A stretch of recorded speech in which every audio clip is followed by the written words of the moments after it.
All right. And we're going to mute everybody. As much as I love that baby in the background, we're going to handle that right now. Perfect.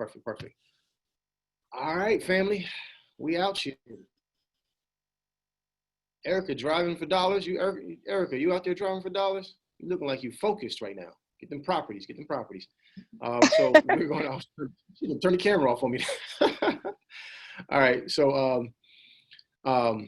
welcome everybody, man. We're going to be talking today. The girl, she's out here. She's helped my business out. We're actually working on a deal right now due to, and this is so important about some like the things we talk about with follow-up. Follow-up, I got to be honest with you, I suck at it. I'm horrible at follow-up. And so the follow-up game has not been the best thing for me. I'm one of those people that see the next new shiny object, so the next new deal that's really easy to get, I go after that one and I kind of forget about follow-up. But I was going through my list. I try to remember once a month to go back through a list, and we started to go through another list, and we got put onto this property. And it's looked like it's going to be a nice little probate property. And so we got that list from the illustrious Deanna. Hey, guys.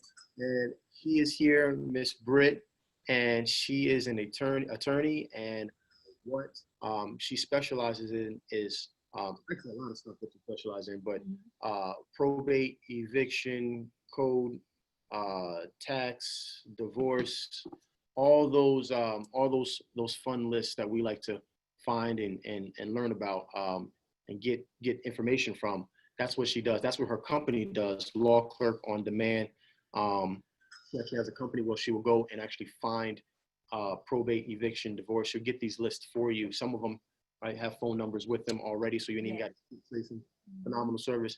But we're not here to sell you anything. We're not here to sell you any service. We're here just to basically tell you a little bit about just two of these, right?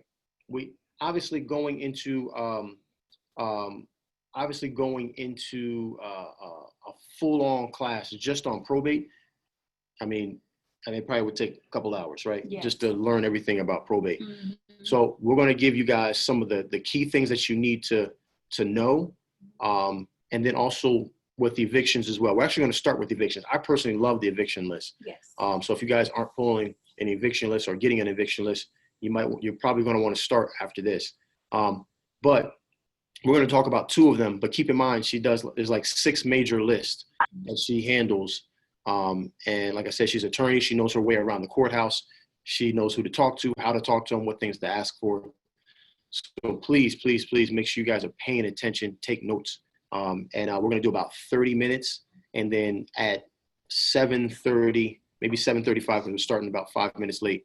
At 7:35, we're going to stop everything and we're going to open it up for Q&A. So hold your questions to that time frame when I open it up for Q&A. We're going to take it from there. So, all right. You ready? Let's do it. All right. So we're going to start with this eviction list. Tell us why the eviction list is such a good list. Yes. Well, first I want to say hey to everybody. So my name is Deanna. My name is Deanna Britt. Hi. Thank you for that wave. That was nice.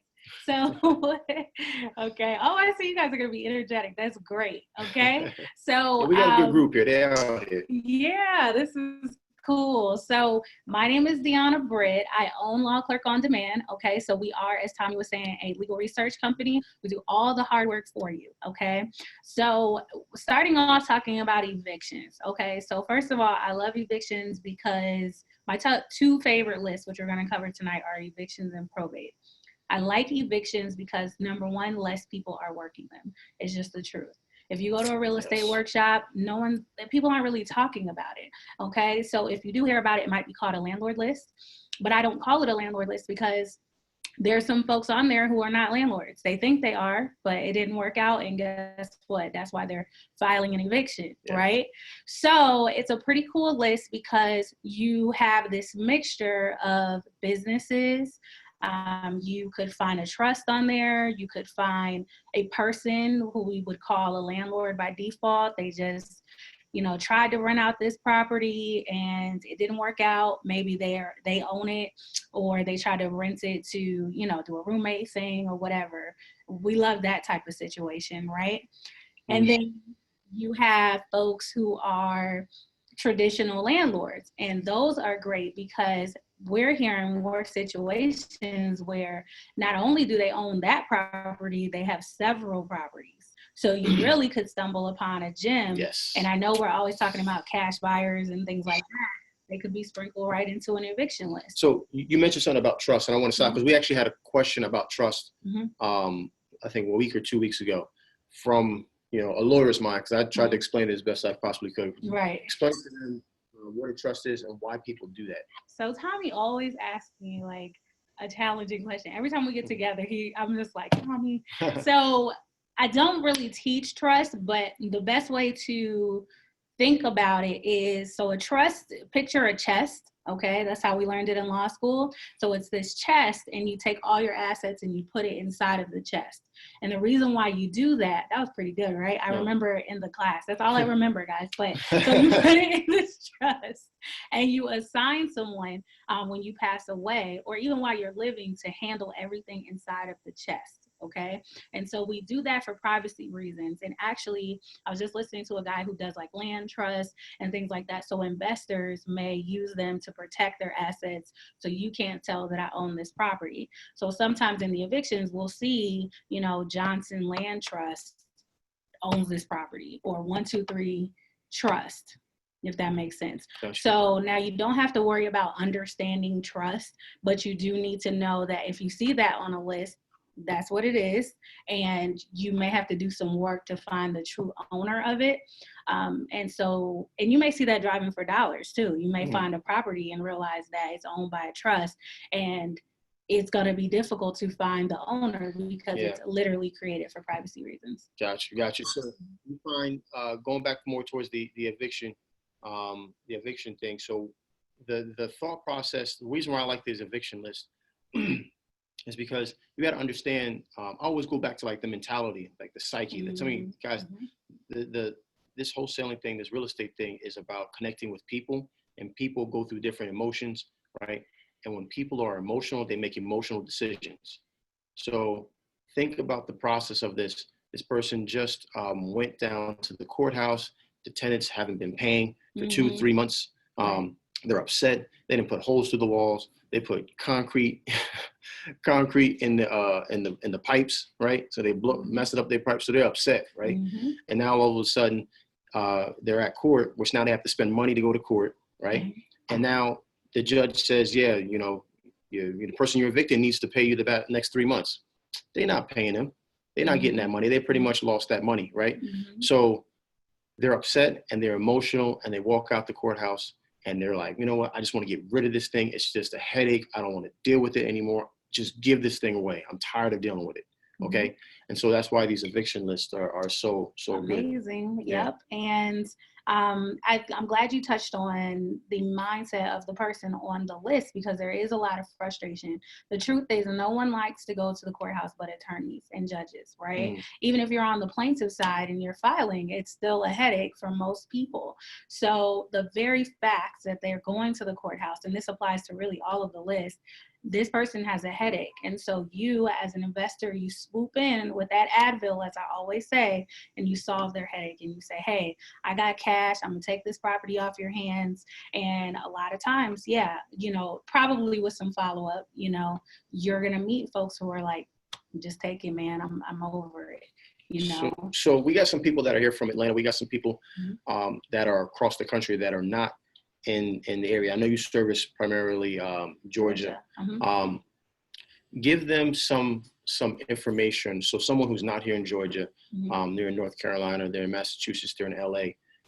Give them some practical tips on what they can do, what they can say. Just start them off. All right, they're getting ready to walk through the courthouse door. What should they, kind of? This question. So it varies based on the courthouse, right? So evictions are a civil matter, and I'll say that. So if you can find a civil clerk, they probably can direct you. Now, let me tell you this. Evictions have to be one of the most tedious lists that we put together. I'll be totally honest with you, because an eviction list while you may say, okay, I'm going to go in there and find all the houses, but that's the key. We have to go through all the apartment complexes. There's commercial properties that are mixing. We do all this fine tooth, literally case by case by case, looking for the houses, and then we get a pretty list. What does that look like when you see that? Just because I think it helps when you go down to the courthouse, right? And keep in mind, it's going to look like different things from different counties, but you're not getting, when you go down to the courthouse, you're not getting this pretty, Excel spreadsheet with everybody in alphabetical order type of a list. It's just a blob of information, right? Oh, very much a blob, very much blob. Okay, so you're gonna get either a bucket of files, it could be whatever, or you're just gonna get a note. Like, a lot of times I have to tell clerks who I am to even get access, and especially if you're approaching the civil division, there's so much mixed up in there. Civil covers lawsuits, it covers evictions, it covers divorce matters. So there's all these things mixed in there, and depending on the courthouses, all those cases could be together. And we literally have to go through every single case. So for those of you in a different state, if we don't service your area, because we service Georgia, South Carolina, and North Carolina, we just pulled some North Carolina leads. So we service some of the areas on the East Coast, but if we're not in your area, just know that you have to be relentless when you go to the courthouse. They're going to tell you no. They're going to roll their eyes because they don't feel like getting files directly behind them. It's crazy, but you just have to keep pushing them. And then eventually, unless there are some counties where they just do not release it to people who are not attorneys. So this stuff is all public knowledge? Is this all public record? It's public record. Anytime someone files a lawsuit or, judicially, most records can be pulled. However, depending on the courthouse for safety and privacy reasons, they may not allow what we call a lay person, or they may not allow a regular person to walk into the courthouse and access the file. Got you. Because that's pretty scary, right? If one of us had a matter, you wouldn't want someone to go in there. Well, honestly, most people can see your records, but some courthouses are very strict about that, and they only let certain personnel look at it. Okay, cool. Is there a way to present yourself? Is there like a little insider secret besides, I know you can just say, hey, I'm a lawyer, but is there a way to present yourself where your odds are a little more favorable?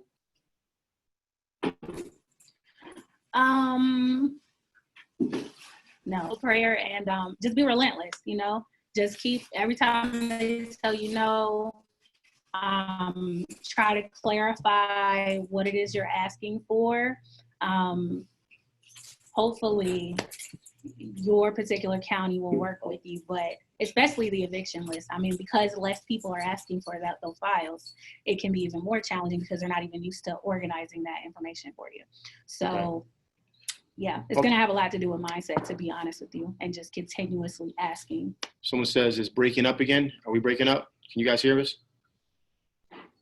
Kinda? Going in. Okay, good. All right. Appreciate that, whoever let me know. Be nice to them and take some donuts, as Danny said.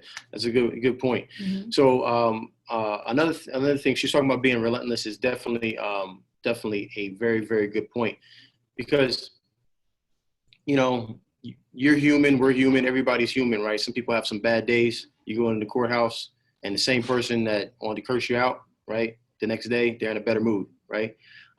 So being able to do that and just be able to kind of take those no's on the chin and come back just a little more tighter, maybe asking you some better questions, presenting yourself a little bit better, and then hopefully you get that information. So we get this information from this eviction list. And is there any way, like you were talking about how there's just a whole bunch of information, is there any things that you can help them out with to distinguish, okay, this is one I should kind of pull out of this bucket?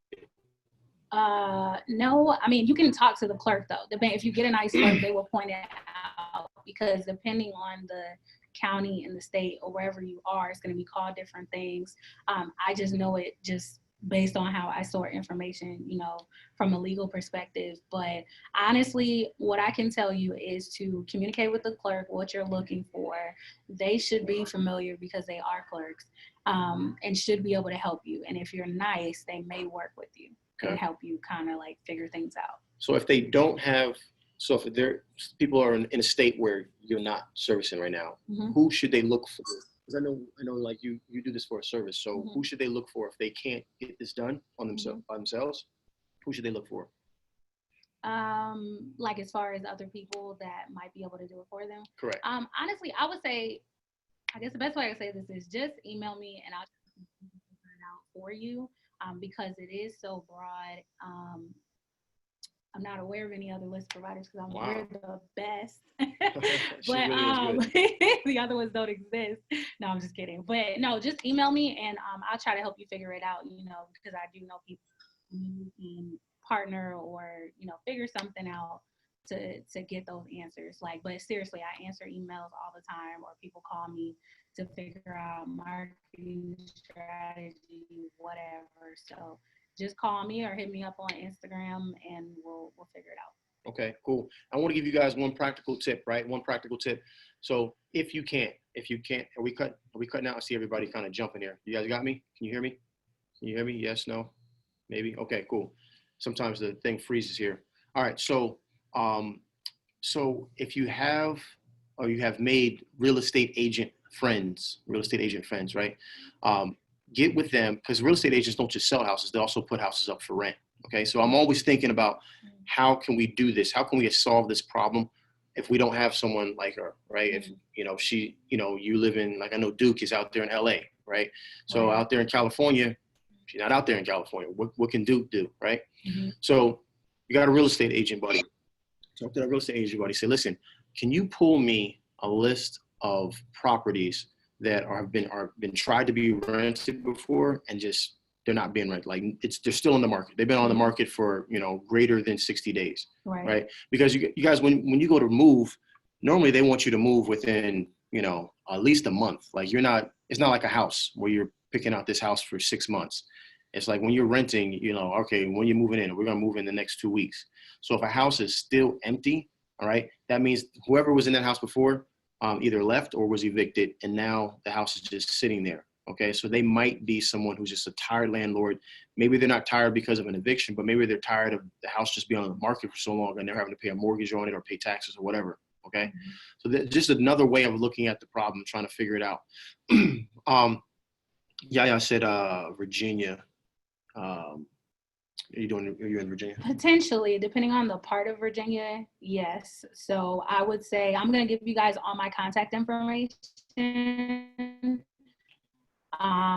And then just let me know. Yeah, we'll do that then. Yeah. We'll do that, so, but I love what you're saying about thinking outside of the box, right? Because, I think, doesn't Zillow show you like how long a property has been for rent? So boom, it's one of my tricks for finding hot areas. Exactly. So, if you're thinking about free resources, that might be something you can do. But I love that you're, pushing people like, hey, if you can't figure it out at the courthouse and you are not able to purchase a list, that might be an option.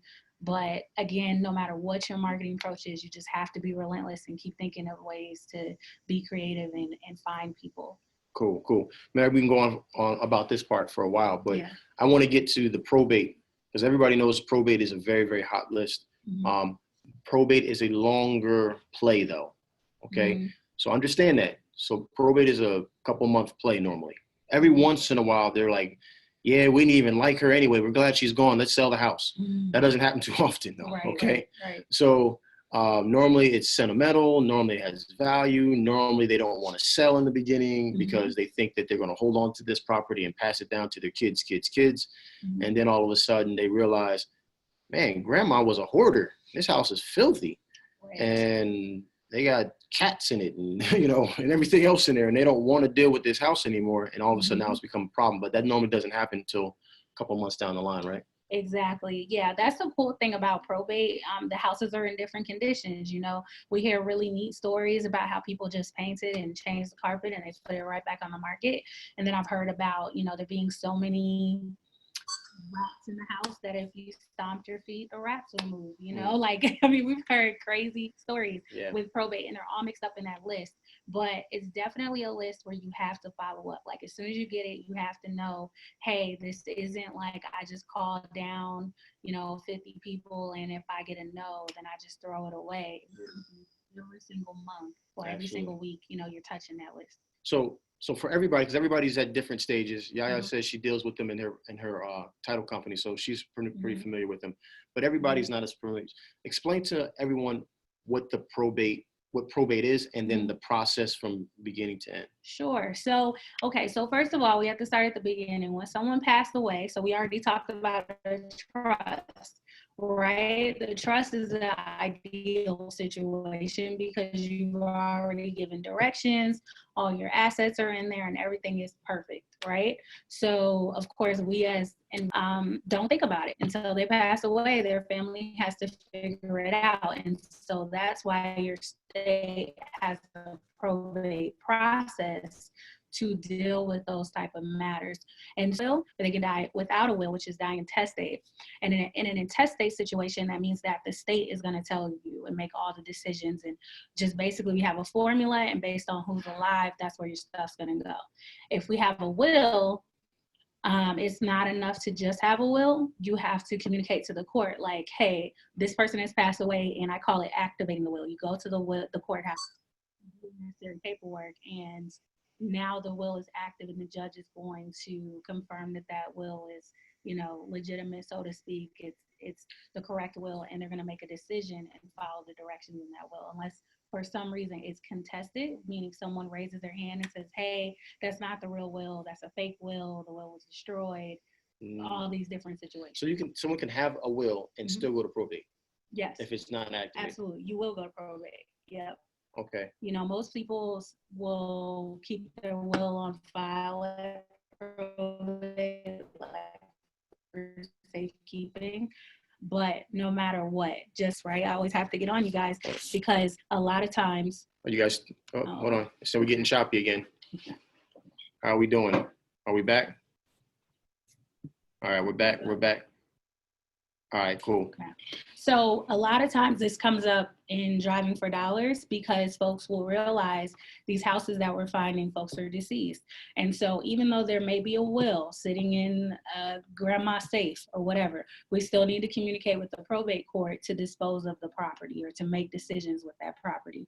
So versus like a trust that functions differently. So with the probate list, going into the time limit, once someone has filed probate, that process could be anywhere from 2 months in a really nice, neat county to a couple of years. Wow. So also, doesn't matter if the state is a judicial state, right? Right. So then we have to actually go through the court system to put our bid in, if you will. Right. So now when we talk about bids and all this other stuff, so I know things according to Georgia law. This is a state issue. So if you have some other information from a course, just make sure whatever you're learning in regard to probate applies to your state. That's really important. Yeah. Sometimes I'm teaching this stuff and I get really crazy questions and I say, okay, well, what state are you from? And you're in Georgia, but you're learning from a real estate course in Idaho. So make sure whatever you're applying applies to your state. But really it just becomes, and that really just comes up if you're trying to get involved in the process, maybe there's a holdup, but really just calling the clerk or something probably could clear that up for you. Gotcha. All right. So person passes away, they had a will, they didn't activate it, it's going through probate.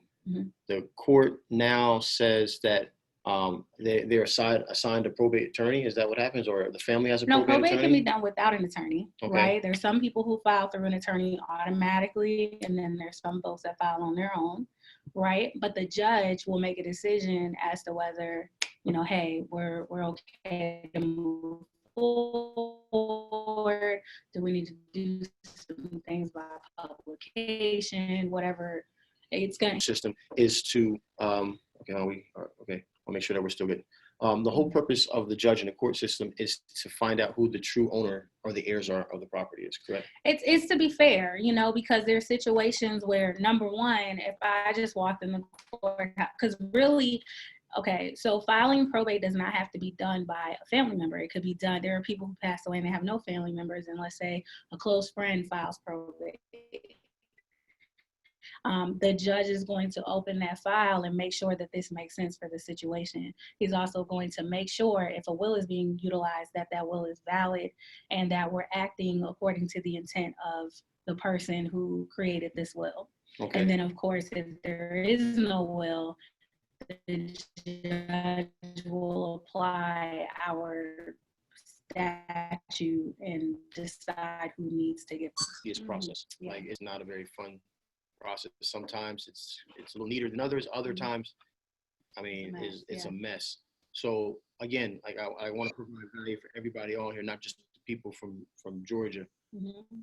What would they do? They don't have a Deanna that they can call. What's step one when they're going down to the probate office to look for these properties? So it's the same thing I would say with evictions. You just need to communicate with the clerk and say, hey, this is what I'm looking for, and make sure, number one, you're allowed to view it. What's the name of that? Is it just like the county clerk, or is it the probate? Right, like civil. These are still, still. Okay. So, and usually people in the courthouse, they will tell you where to go, because depending on the state, the office is going to be different.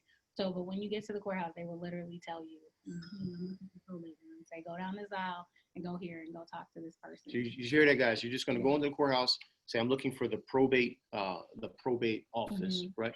Okay, and you get there, you talk to the clerk who's sitting there, and what's the thing that they should ask for? And then that's what you're looking for, and that clerk, it's going to be up to that clerk how much they guide you through the process.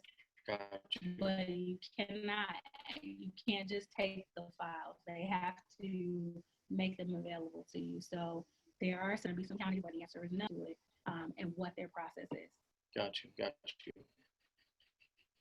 So another thing, so there's certain families that can file by themselves, right? They don't, or will. Everybody can file by themselves, but there's certain people who elect to file by themselves.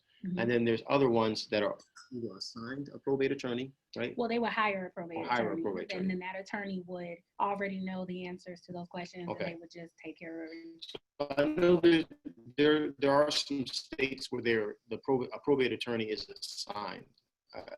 And then there are some states. Here's another tip. Make sure everybody can hear me, okay? Because I'm looking on my screen, you guys are jumping around a little bit. We good? Breaking up again. Danny says, I don't know what the difference is. Maybe. Are we good? Am I back? Yes. Okay. Cool. Sorry to keep asking you guys, man. But we're kind of back into this building. So the signal's not the greatest. One of the things that you can do, like I said, I want to give everybody practical tips here. You can call around, or if you know of an attorney, it's a lot easier. All right. So let me take you step one. If you can go through your Facebook feed, if you can go through your Instagram or your phone's, I was about to say Rolodex, but that would kind of date myself, right? But if you go through that, right, then see who in your list is an attorney in the state that you want to work with, because it's so much easier for a soft intro than it is for a hard introduction, right? So if you have someone who's an attorney, it doesn't even matter if they're a probate attorney, try to talk with them and say, hey, do you know any probate attorneys that they can give you a soft introduction to, okay? That way it's just not Tommy Holt just going straight to Danny, who's the probate attorney, who's never heard of me before, but Danny knows Emmett. And so I hit up Emmett. Hey, what's going on, man? How you doing? Yeah, oh, I'm good. What's going on? All right, cool. You chop this guy named Danny. Can you do me a favor? Can you get in contact with him? And I'd just like to talk to him a little bit about, what he does and see if I can help him, right? If you don't know an Emmett, if you don't know someone who's already an attorney, then what you want to do is you want to look at the top probate attorneys in your area, okay? Because if they're the top probate attorneys, because they're good at it, and they're going to have cases that they need to close. My internet connection is unstable. Man, I don't know what is going on here. Are we good? We're back. All right, I think we're back. All right.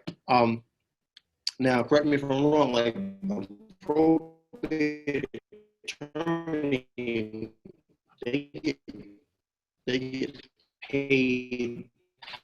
How they get paid once the case. Depending on the attorney, whether they're getting. Sometimes like these probate attorneys, what will happen is that they'll get paid at the end once the house, like from the proceeds of the house. Like the people don't have the money, so they'll take it on the back end. So it's to their benefit. It's to their benefit that they get the property sold as quickly as possible, because that's when they get paid, all right? So that's another way that you guys can get to some probates just by being a resource to dispose of the property for the probate attorney, all right? There's a message that says Tommy Holt's bandwidth is low. It just appeared. I appreciate that, Lisa. I don't know where it's at because I don't see that here on my screen. He's pointing at it. Danny's pointing at it. Right up on the screen. On top I can't see it. Yeah, I don't see it. You know, it's not there. No. He pointed like, so I'm sorry, man. I don't see it. Yeah, band is showing red. Let me check them out. Yeah, if you look by your name, you should see where your bands are showing red. You should see red bars or green or yellow. Yeah, like on my computer screen, I don't see that at all. It's my name is here, and I don't see anything. But if you guys got me now, we're gonna try to rock out with this thing because I know you guys want to get to some questions. So, we're good now. You guys can hear me now. I see you, Danny. Yeah, it's not. Looks like everybody froze.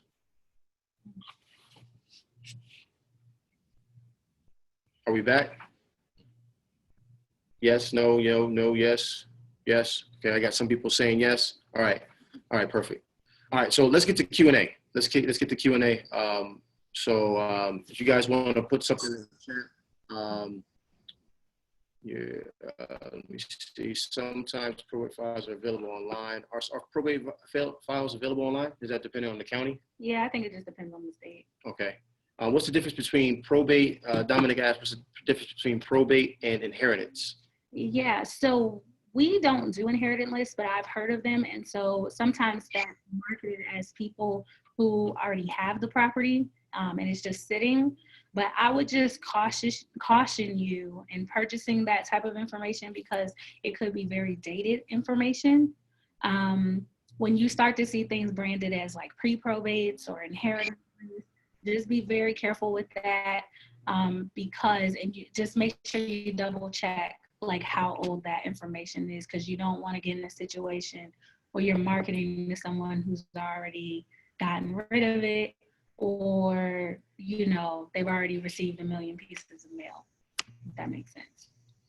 All right, perfect. So do you guys have questions? If you have questions, you can either put them in the chat, or there's a feature where you can raise your hand on the screen here, and I'll get a notification that someone raised their hand, and you can ask the question. It will take you off mute, and you can ask the question directly.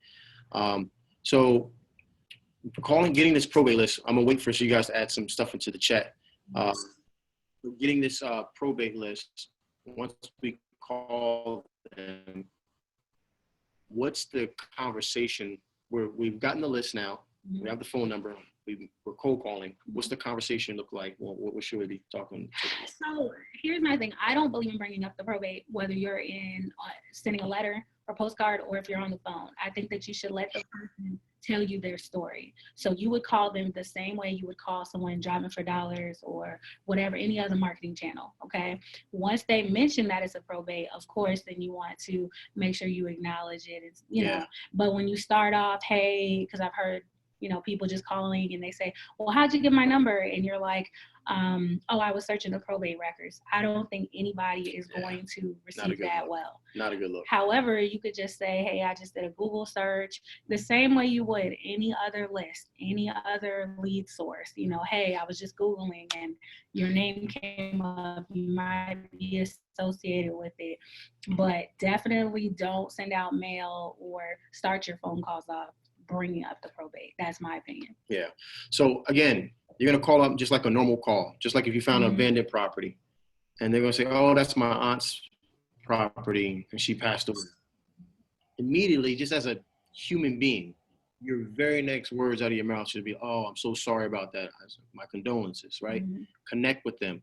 If you had an aunt that passed away, again, we talked about that, I think, last week. If you had an aunt that passed away or a grandmother that passed away, make that emotional connection. talk about that for the next 20, 30 minutes. I guarantee you no other wholesaler is going to do that. There's no other investors that's doing that. They just want to get straight to how much money they can make. Okay. Make sure I'm not jumping. Looks like And if people I are could frozen. add one more. So number one, taking time to understand what and really process that this is not just data on a list. Okay. So, and I always say that I don't sell data. Like my company does legal research. Okay. And these are court cases. And then when you remember that on the phone, I think that the person will be able to tell that, because if you are approaching it as just data, that's just people you're just trying to bust through and just a transaction, we don't really care. Now, if you approach it as, okay, I'm calling case number 1. How are you doing today? You know, what's the situation in this case? What's the situation in case number 2, which is entry number 2 on the list? And you're slowing it down and thinking about it that way. And you understand that each probate case is unique. You know, as we talked about the 2-month situation and the 2-year situation, they could be on the same list because everyone is a different situation. So if you remember that, and also taking time to care about the people that you are working with as you would with any other lead source, and realizing how sensitive it is before you start making the cold calls, I'm telling you folks, the guard will come down a little bit and you're more likely to build that relationship. All right, cool. So we got some questions here. Typing some questions, so we got them down in the chat. Melvin says, I went to the courthouse and the probate person gave me a newspaper and directed me to get them from there. Is that normal? Everyone's being a jerk. Yeah, I was about to say that. Yeah, they're just not here for you doing anything out of their assignment for the day. Wow. That's what I'm trying to stress to you guys. So that's why let me talk to you about what I'm here for today. But, you know, there may be situations where, like I said, I know there's people from all over, you know, that may be an approach. That's not what we do. And I think that using the newspaper, the most you could do is send some mail out, and that's probably going to be a very saturated approach. Also, by the time that it's in the newspaper, the case has already been filed because it's in the newspaper for a reason. So the people leads faster than someone who's taking the free route of the newspaper. All right, cool, good. That's good right there. If memory admin, I want to get to the bottom of who admin is. I'll figure this out. Admin says, if memory serves me correct, you indicated you are an attorney for a title company. If we build relationships with a title company, can we get probate or eviction lists from the title company's attorney? Mar, okay, what's going on, Mar? All right. You're not an attorney for a title company. So depending on your state, you may be title company, you may be an attorney state. That's right. Exactly. So that, number one. And then number two, so here's my thing about approaching attorneys. That may work because I've heard some pretty cool stories where someone like blasted out an email saying, hey, this is what I do. And they met attorneys that may not be as willing to give you their clients' information because it's our job to screen that. And then, you have, receptions, you have all these barriers before you can even get to the attorney. And then you really, if you are going to take that approach, I probably would try to, like Tommy said, meet them in person and really build something to professionally present yourself, because that's going to be tough because they're going to be scanning it, making sure that you're not a scam, that you are who you say you are. You're a legitimate business, you have an online presence. They're going to be looking for all of this stuff before they even present you to their client. If that makes sense. So I think it's possible, but really make sure that you're tight. And I know you're going to be because you're under Tommy's mentorship, but those are things to consider if you're going to approach it that way. Got you. Dominic says, if they ask, why do you want an eviction list, what do you tell them? It's a good question. None of your business. No, you don't have to answer those type of questions. You just say legal research. To me, that's going to make you sound kind of creepy. So even though that's what we're doing, but I wouldn't say that. I would just say, hey, I'm just doing legal research. So that term, that phrase, this is good stuff, guys, because that one thing could determine whether or not you get the list or you don't, right? because if you go in there and you start saying, well, why do you need this list? Well, I'm a real estate investor. You just go right into the script that's an ED, right? Right? They're probably gonna look at you like, nah, fam, you're not getting this list. Right. But you just say, hey, it's for legal research. But they may ask you for who do you work for? That comes up, are you with a law firm? Are you whatever? And they may ask for identification. So saying I'm doing legal research, and they may say, hey, are you an attorney? Are you with a law firm? And that may be presenting an issue if you don't in fact work for a law firm or an attorney.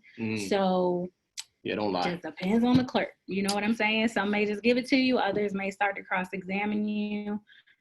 So, but I think you guys are in a good position because you're hearing all the possible objections, just like cold calling, right? All the possible objections that could happen before you go in there. So now you just on a mission if you choose to take that route, or you just call me. Okay. I don't know if you wanted to send this to me privately, so I'm not going to say your name. When following up with old leads, how long is too long? To everybody in that lead is dead. Exactly. A house sold, yeah. Or the house is sold. You're just going to keep following up. So with probates, you like at least once a month, you want to get back out at them. That's why I say I just go back through the list that and I do like a red, yellow, green, or green, whatever you want to do. Red is dead, like the lead is dead. They cursed me out. They told me put them on the do not call list. I'm not going to call them again, right? Yellow, still a possibility, right? Still a possibility. They're not wanting to sell now. They didn't really curse me out too bad, right? And then green is that we got an appointment and now it's all, all systems go. So I do like a yellow day where it's time to go back through my list of probates or evictions or whatever and see whoever's on yellow. Hey, it's time for your monthly checkup, right? We're gonna check, call you up, see how you're doing. If you can, guys, if you can't do this, listen. If you guys are doing, especially your own CRMs, like pretty much a lot of people are still using Excel spreadsheets to keep track of everything. Still using Excel spreadsheets to keep track of everything, right? I see a couple people skipping here. When you do that, it's important. Oh, did we lose everybody? Let me catch up. I think every couple of minutes it starts to act stupid. Are we back? We good? We good? Anybody can tell me, give me a thumbs up. Okay.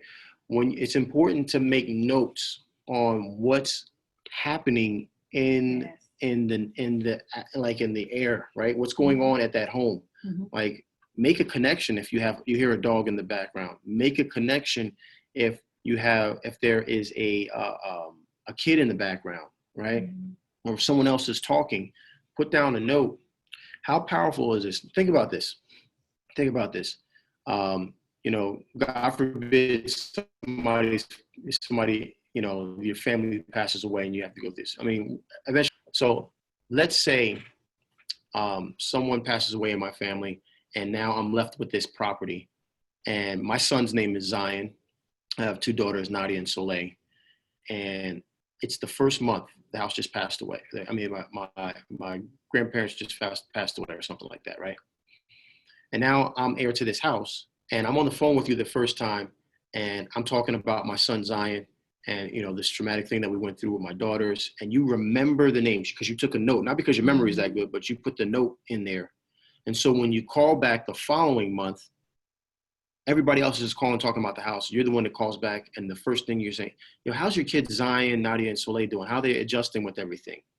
How do you think that sets you apart from everybody else that's calling about that house, right? Just because you care enough to take a note on the computer. It's literally just a note. It takes you a couple of seconds, a couple of keystrokes, but you picked up on something that make you that little 5% better. So now you got a little more airplay with them. So you can get some buy-in with them. Right? They realize, okay, you're a human being. You're not just someone who's just, like you said, just calling down data, right? So think about some of those little things. And it comes with time, right? When you're on the phone, don't be so focused on, okay, what do I say next? This is why you have to get through this script. This is why you shouldn't be just doing it one time or two times. This is why you guys should practice with each other, because the better you get at it, the easier it is for you to pick up on some of those other things that are happening in the background on the phone. When you hear that dog barking, or when you hear that kid crying, or you hear that other voice, you can pick up on these things and you can head towards that direction to get some more information from them. All right. We have any more questions? Any more questions on the anybody want to ask a question live? Doesn't have to necessarily be probate or eviction. We cover a lot of different things here. Make sure you can raise your hand and I can take you off mute. You can ask the question as well. Everybody's quiet now. So this is what let me make sure we all know this, right? So again, I say this almost every other week. I know you guys have questions. I absolutely know you have questions. Don't be that person that's stingy and then want to ask me in the DM and then nobody else gets to. There you go. No, Herbert, go ahead. I got a question. So, Thank you, sir. yeah, no, not shy at all. So, we are in the market where wholesaling. That's my daughter. What's your name? What's your name? Oh, hey, beautiful. What's your name? Kari. What is it? Kari. Oh, what's up, Kari? Yeah, we Central Time, so we're an hour behind. It's still rush hour around here. Got you. So I'm in Bloomington, Illinois, and wholesaling isn't particularly high on their charts. You know, I've talked to a lot of agents, and they don't really hear about wholesaling. So what can you do in a market where wholesaling isn't that prevalent? I've been trying to do some virtual wholesaling. It's been okay. I still have to, keep working on it. But what do you do in a smaller market like this where things aren't, it's not like Chicago or anything else like that, but it's a small market, but there's still some, vacant properties around? You dominate. Like, that means there's less wholesalers out there that are finding properties. They're all worried about Chicago. I started in Macon, Georgia, right? That's where I started. Because honestly, I'll just be honest with you, I was closer to Atlanta, but I was scared to wholesale in Atlanta because I figured there's just too much competition. These deals are too fast. I was trying to buy as a flip first. So I went to a smaller market. And I was able to get a lot of deals done because there was still some competition, but there wasn't as much, right? So you can look at that as a plus, number one. Number two, you're going to find out, man, that a lot of real estate agents don't know about wholesaling. They were like, what? Wholesaling? What is you talking about? You can't do that. They're going to tell you it's illegal. Yep. Right? That you can't. Stay in the dark then. You know what I'm saying? Like, just if that's what you think, great. I'll just go find another real estate agent that I can follow up with. But also, do not need a real estate agent. Okay? I miss all of what you just said. Kari, tell Daddy that he does not need. I'm back now? All right, now go. Okay. All right. So you do not need a real estate agent, right? There's a lot of real estate agents that don't know about wholesaling, right? So don't think that you need a real estate agent at all, okay? And not at any step of the process. So if they look down upon it, that's fine. You don't need them, right? Now, if you can find one, we're going to do a class on how to utilize real estate agents. I think I told you last week I went to go see Max, and I talked about that whole strategy. So I just got to iron it out so I can present it to you guys in a way that you can receive it and it makes sense. Okay. But I'm going to have you guys making contact with real estate agents and use their buyers list to push your own properties. We're going to make you some money here. If you don't make money in this course, it's because you ain't trying, because I ain't holding nothing back. I drove 5 hours to go meet Max just to learn that strategy. And all you got to do is show up on the calls. So just keep showing up. We're going to go over that. But just know for right now, you do not need them. All right? Cool? Okay, perfect. Bye, Kari. Thanks for keeping Daddy in check. You say bye? Bye. Yeah. She maxing that spaghetti. All right, appreciate it. That was really good. No problem. Let me see. Let me see. When the seller asks, what do you need? Okay, I have a question, but not about probate or evictions. Yeah. Well, that's what we're here for. That's what we're here for. Go ahead. You take yourself off mute, or do you need me to unmute you? No, I got it. There you go. Yep, I got you. Okay, so so I'm so new to all of this, and I've watched all the modules, and I did it at first to just see everything, and then now I'm going back through it with a fine-tooth comb, doing the homeworks and everything like that.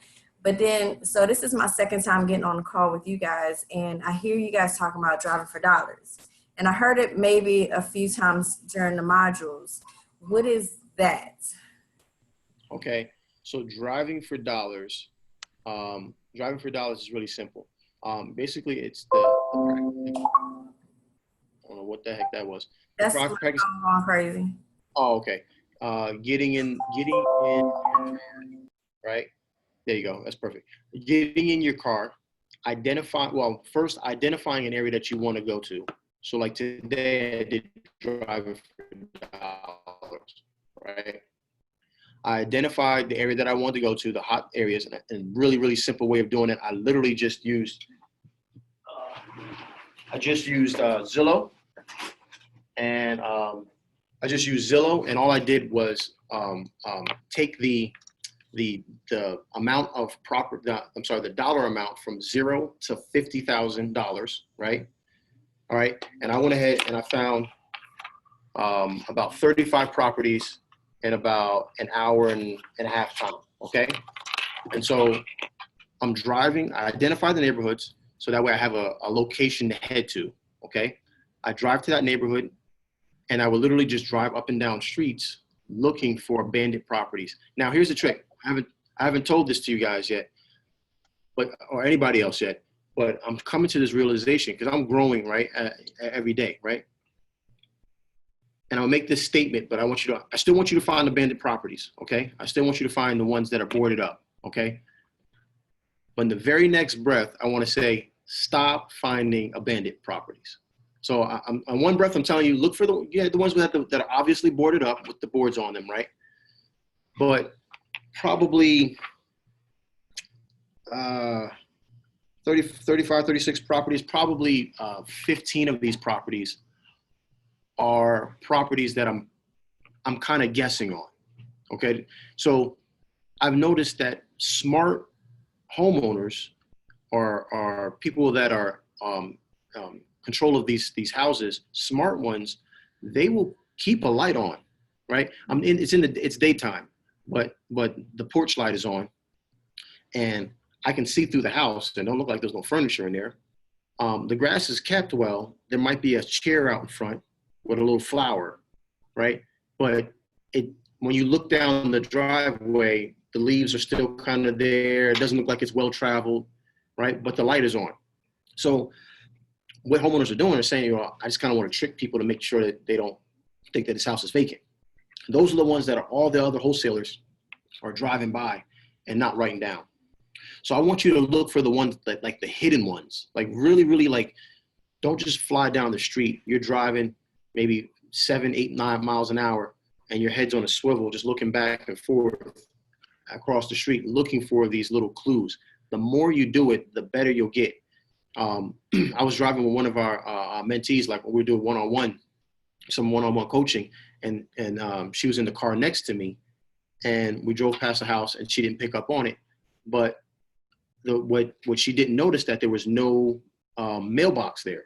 And I'm like, well, how are they getting their mail? Well, they're not getting their mail because there's nobody that lives there. So you're going to notice that those little things, you'll start to kind of pick up on some of the stuff, and be able to get those houses that no one else is getting. So when I say don't do abandoned houses, or don't, stop looking for them, I don't really mean completely stop. What I mean is, like, look deeper, right? Look for the ones that are hidden gems. So to answer your question, driving for dollars, that's that. It's driving around looking for abandoned properties, putting them on a list like this, and then skip tracing that list. I'll be trying to I see you over there trying to write down my addresses. Listen, but write down the addresses, and then you're going to go ahead and skip trace them. and call those addresses, and then hopefully find someone. So, Cheryl, I see your hand. Look at you knowing how to raise your hand. Go ahead, girl. Where you at? We gotta find Cheryl now. Okay, so All right, there you go. I have two questions. My first question is like, what are some pain points for sale by owner? Pain points for sale by owner. That's a very good question. So, Cheryl, I mean, I know you're trying to sell this house by yourself. I get it. You're trying to maybe save a little money on a real estate agent cost. Do you really want a whole bunch of people going in and out of your house nonstop, or would you rather have someone who's not going to take any money out of your pocket? The money that we agree upon is exactly the dollar amount that you're going to get. But the difference is between a real estate agent or someone else and me is that I'm not going to have a whole bunch of people who are unqualified coming to your house. If they're coming to your house, it's because they already know a lot about it and they're ready to buy. So a pain point for them is that they're going to waste a lot of time showing people the property, people calling, blowing their phone up, when they can just sell their property or do a contract with me so I can dispose of their property in a faster time frame. So that's number one. And also, again, kind of hitting on that, how long it takes, because they don't do marketing a lot. So another pain point is how long is this process going to take? And then the third one would be whatever the reason is. So here's a good question. Well, Cheryl, I mean, I know you're doing it for sale, but it seems like a pretty nice house. What makes you want to sell it? So I can't tell you what that one is because it might be 17,000 different reasons, right? So what makes you want to sell it is an open-ended question, and they're going to go ahead and tell you, oh, my dog has cancer and we got to, do the surgery. Whatever they say, right? Use whatever they say. That's their new pain. That's your new pain point. Now all of a sudden you have a dog and you can relate. Well, no, don't do that. Don't lie. But you know what I'm saying? Like whatever their pain point is from that point, you'll use that. Make sense? Okay. And then my second question is, like, there's a property locally. It's on like 2 acres. So it's pretty much like commercial size, but there is a house on it. So like, what would be my strategy for, I kind of want to flip it to a commercial seller. Okay. So then you would need to obviously find one like that. Number one, you're gonna have to see when you're doing, we're actually working with a property like that right now. So you need to see what it's zoned for. Okay. Mm-hmm. If it's already zoned commercial, then cool. If it's not, then you need to understand that process, at least be somewhat knowledgeable about that. And a lot of times it's just simply a Google search and with your county, and just a whole bunch of legwork. We have some people on the call. I see Caleb. He's done that before. I believe, if I'm not mistaken, I think Caleb has dealt with that. We're dealing with the property right now. So if you know somebody that got an extra $205,000 that wants to buy 4.4 acres in Atlanta, holla at your boy. Mm-hmm. But that would be a really good property to turn and put into townhomes. So what you're going to do is you're going to identify people that like to do those things. How can we do that? Think about that. Think about how you can solve that problem. Well, someone who's going to do that has probably done that before, right? This is probably not their first time. So look and pull a list for apartment complexes that have been sold or bought, right? And then target those people that have bought them. Skip trace them. They're owned. I guarantee you they're owned by a company. Apartment complex is not going to be owned by Tommy Holt. It's going to be owned by, Cobb Cash Homes or Tommy Holt LLC or 123 Main Street LLC, right? So then you're going to go where? Secretary of the State. Anytime you find that it's owned by a company, you're going to go to the Secretary of State and then see who's the registered agent of that Secretary of State. Skip trace them if they don't have an address that you can just go to. And that's how you're going to find buyers for this. Oh, you said 2 questions. No, I'm just go ahead. Okay. No, okay, so while you were speaking, though, I had like a third thought pop up. Would it be difficult to separate those, like, separate it into 2 parcels? It really depends. Like, it's hard to tell. Like, it depends on the county. You're going to have surveys. But here's the thing, is you're not doing that stuff, okay? You as the wholesaler, that's not your job. You just need to know the information so you can paint the picture. You understand? Yeah. So you're not going to be the one, because that's going to cost you thousands of dollars just to do that, right? Like a surveyor coming out there.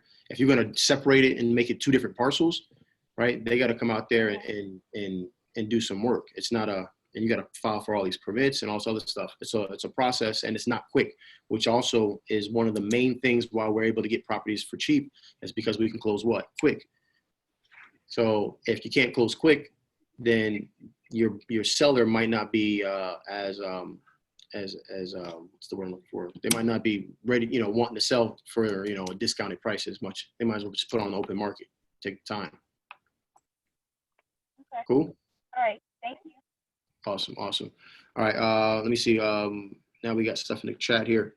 Wow. Now we got questions. For the leads that you put in the yellow, how long you give until you would reach back out to the seller? We do that every single month.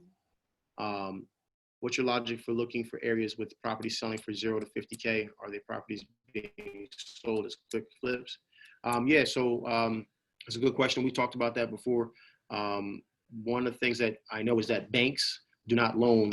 They won't give a mortgage on anything greater, less than $50,000. So $49,999 and less. If you see that, it's probably a cash deal. So if it's a cash deal, that means it's probably an investor, because statistically, Americans have less than $1,000 in their bank account. So if I see that, it's either hard money or it's an investor. So if I see on my Zillow map $1,000, that's the area that I'm going to go to. I do that every single time. And instead of finding 2 or 3 properties, I'm able to find 40, 50 properties in a matter of like 2 hours. Okay. So just go on to Zillow, bring that thing all the way down from $0 to $50,000, and then make it a house, so your thing's going to be houses. And then you don't care how big or the bathrooms or beds. You want to see what has sold in the last 12 months. Okay. That's a good way to find buyers too. It's another trick. I set up a buyer's website and have started getting crazy amounts of buyers who are wanting deals. My website gathers all their buying credit criteria, but I don't have any deals yet. Should I follow up with them? If so, what approach should I take? You can hopefully get this guy named Dave on. That could be your thing. Like, you could be the buyer's wholesaler, right? You could be the person where everybody comes to offload their deals, right? So you can do that. And finding the sellers is the hardest part. So it's not surprising that you got buyers that are coming to you. So if you want one of 2 things, go out there and find sellers, right? I mean, now you have a whole bunch of buyers. But if you don't want to do that, you can market yourself as, hey, if you got a property, I got buyers. You just got to make sure that your buyers are qualified so that you provide some real value, right? I mean, shoot, if you found a buyer for this property for 205, let me know, right? I don't know where you're at, but yeah. I just had an agent send me a property that is in the middle of being rehabbed. It's on Zillow for $99K. Is there anything that can be done with that? If the numbers make sense, then you can move it. But if it's on Zillow already for $99,000, I would look how long it's been on Zillow. That would give you a clear indication on whether or not it's a good deal. If it's been on Zillow for 35 days and it's still on Zillow, they're gonna need to come down on that price because it's too high. Because I'm on Zillow every day, like multiple times a day. So if I see something that comes up, and then I get alerts for houses that come up. So if something comes up, I'm gonna know. Danny out there in the gym, okay, getting it in, okay. Yeah, so yeah, let me see. I think Herbert, he got his hand up. Let me lower your hand and unmute you. Try to unmute you. Let me get frozen. Yeah. All right. There we go. Herbert, you live. All right, question. Well, 2 questions. For skip tracing, I use True People Search. Do you trust that? Because I find that anytime I call a person and their name comes up on the property, this is their number, but some will say, oh yeah, that's not my property, or I don't have a property, but their name matches the property.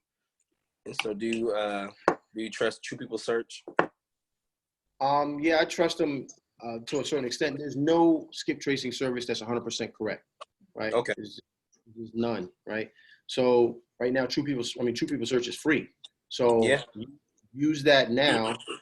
And then if you find something that's a really good deal, like a really good property that you really want to search, then go ahead and spend some money on getting a better skip tracing service. But use True People Search. If you can't find someone, check the obituaries. Okay. I found a couple people through the obituaries that we're able to find out. Okay, you know how it says, survived by their son, whatever, right? And then you can True People Search them. So there's a lot of different ways. There's some people that you're not going to be able to find unless you really you get like a TLO or a LexisNexis or something, really deep skip tracing service. So even then, man, like it's tough. Like TLO, it's tough, but sometimes you can't find people at all. It just is what it is. So Okay. let me do this because I want to be respectful. We're supposed to be out here by 8 o'clock. I want to be respectful of her time. She over here texting and stuff. She's like, listen, Tommy, I gotta go. So I definitely want to be respectful of her time. Can you let me put you so Yeah. So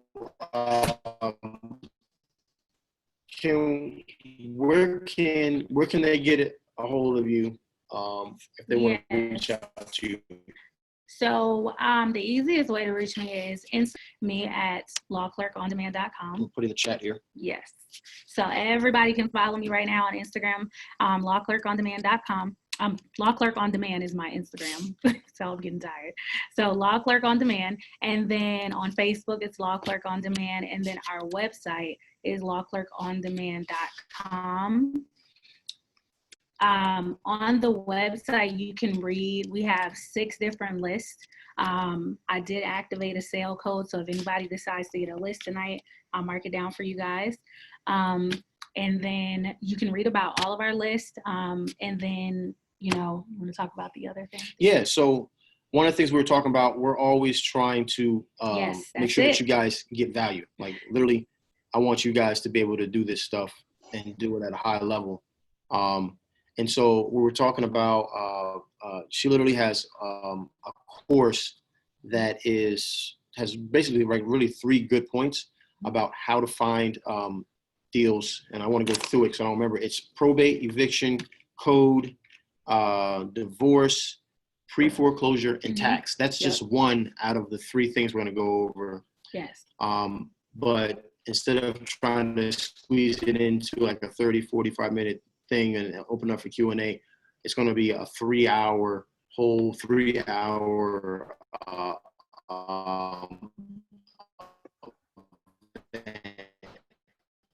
and then we're also going to talk about direct mail, how to do that in 2019.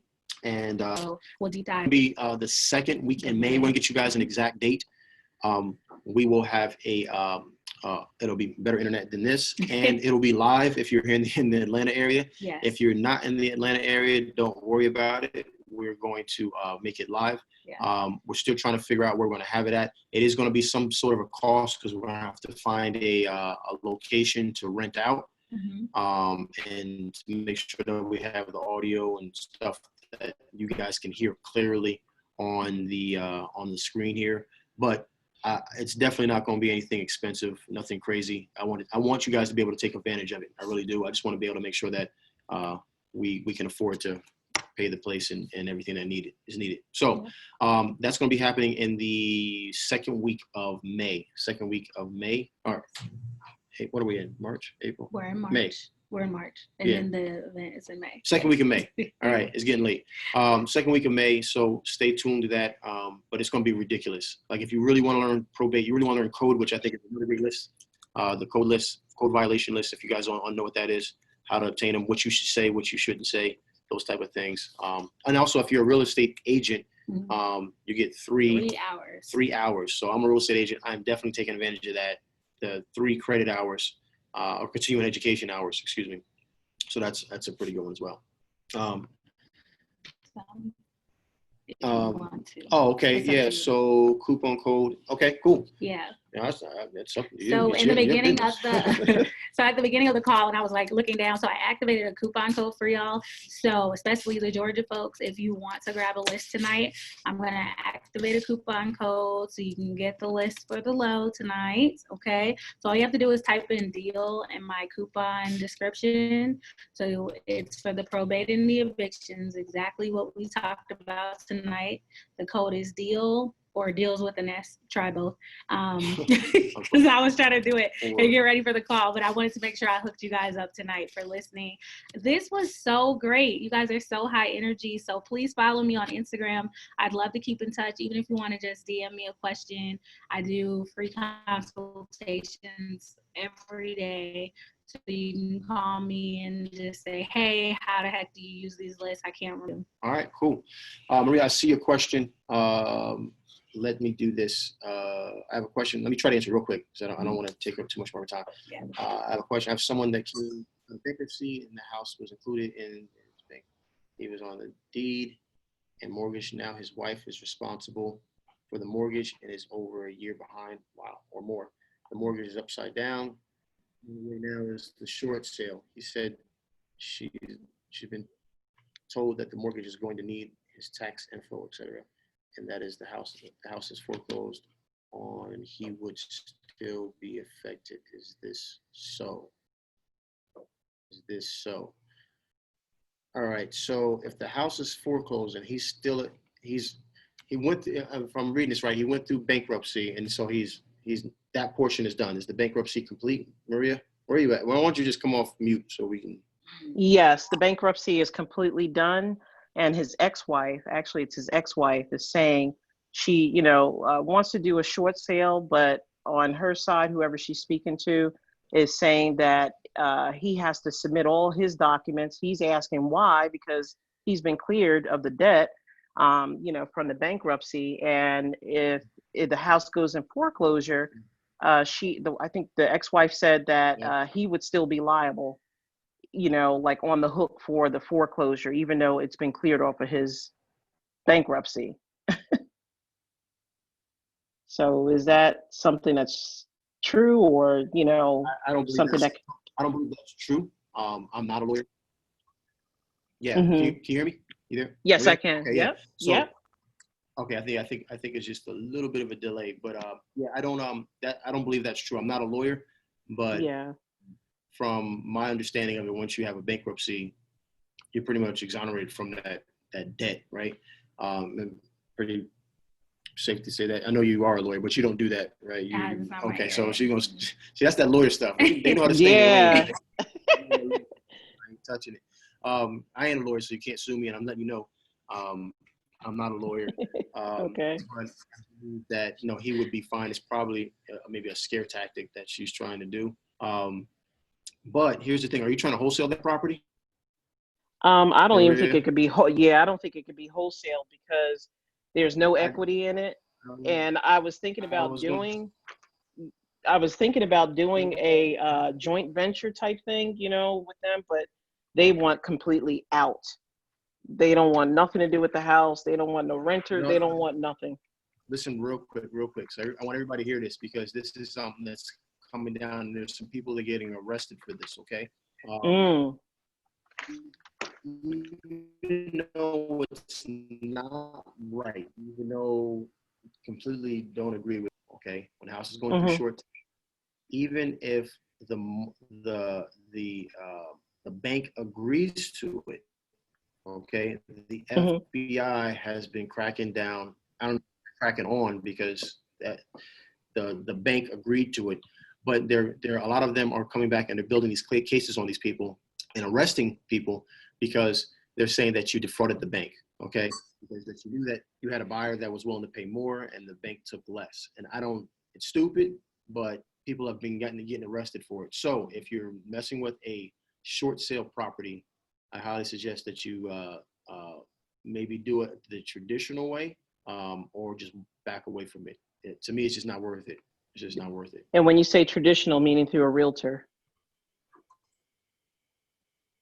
Through a realtor, and you have to buy it first at the short sale price and then resell it. Yeah, so that means you would have to have the means of buying it. Okay. So Okay. I'm not dealing with any short sales because you know, I'm too cute to go to jail. I can't do all that. Yeah, all right. So we're gonna go ahead and get out of here. And yes, you said, will it work? I think they're talking about will it work in North Carolina? Yes, certain parts. But Certain if you're parts. in North Carolina, email me first. I'm looking at my email right now, so just email me what county and I'll confirm. But like we just pulled Charlotte, so just let me know what county and let's talk real quick. But the code will be active, let's say till midnight. Okay, So the Durham. Well, we'll figure that out. What I want to do now, from now on, I'm gonna end it on my end, but I'm gonna leave the chat open, so you guys can talk if you want to. In between, you guys can exchange some information. I will take everybody off mute once I stop the recording, and that way you guys, if you want to stay on here and want to trade ideas, you can do that. If not, you can go play spades, you know, play Fortnite. Whatever you guys do some push-ups. Andre over there doing push-ups. He's still in his BDUs, man. Appreciate your service, sir. All right, cool. So I'm gonna stop this one, man. Hey guys, let's go ahead and do some things, man, this week. Let's go ahead and take action. Stop just watching my videos. I know I look good and all, but stop watching videos, man, and do some work. All right, let's go ahead and put some work in here. Let's feed our families. Let's change our legacy, man. All right, peace. Love y'all.